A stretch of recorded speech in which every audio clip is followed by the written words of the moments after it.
All right, good day, everyone. So, welcome back to the daily analysis with the price action dex.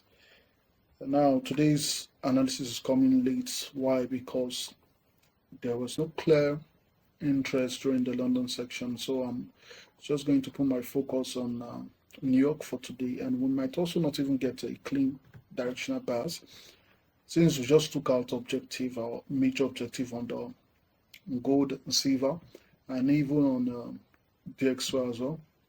You might want to pause a bit and wait for the next price movement.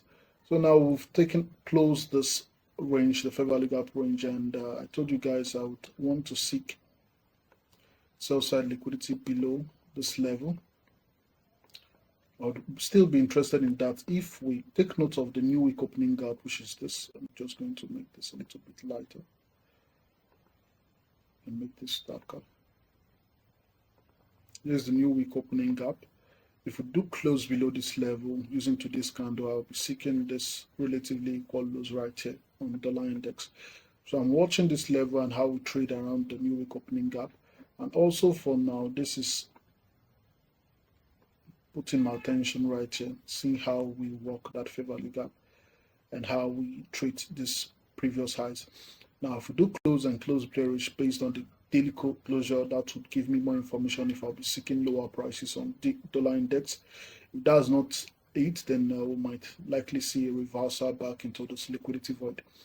So that's it for that. Then next, that's silver.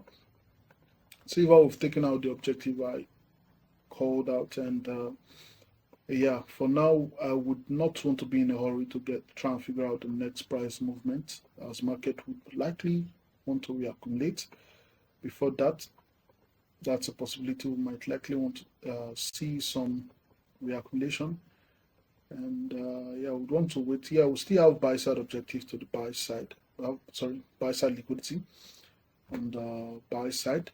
But currently, I would love to wait first and see what to do next before trying to figure out take a trade. You understand?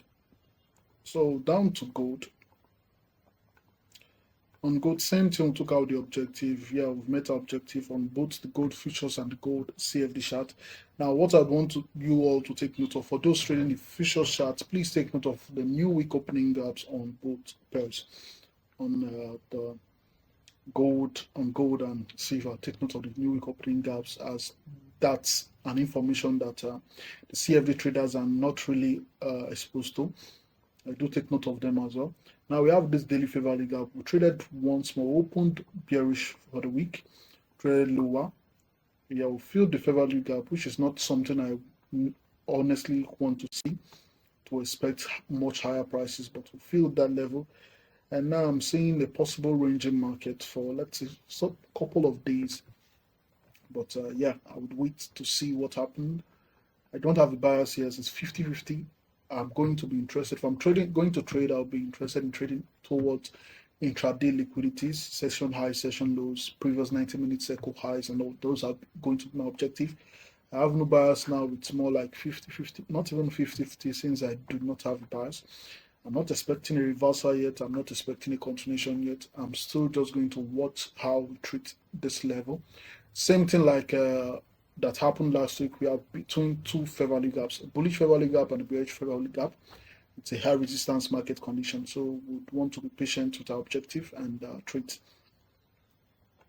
Now on the hourly time frame, we've not really done much on the hourly time frame. Same narrative. We opened, ran lower, swept liquidity, consolidating. I have no interest for the London section, as I knew would consolidate during London. New York might give us a trade, but take note, I'll be only going towards internal range liquidity. For those who would want to trade, I'll be using this narrative as well. Now we have that high to this low. This is a likely retracement, and yeah, we might be interested in retracing back to discount. Now, levels we have in discount, we have the previous section, which is Asian section high, right there. And if we do expand a lot higher, we can show put interest or put interest in the previous fair value gaps.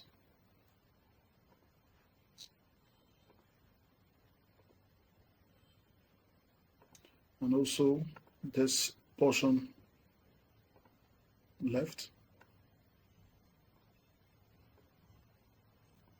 So those levels might be of interest for me during this section, and also for London they are relatively equal highs, and so that's basically going to be my interest for today. I won't be looking for external range liquidity.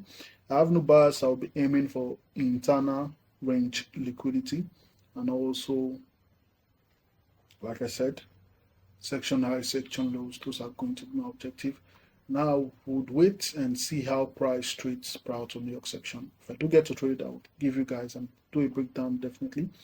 So do have a nice day, guys, and trade safe. Before I leave, just run through the economic calendar.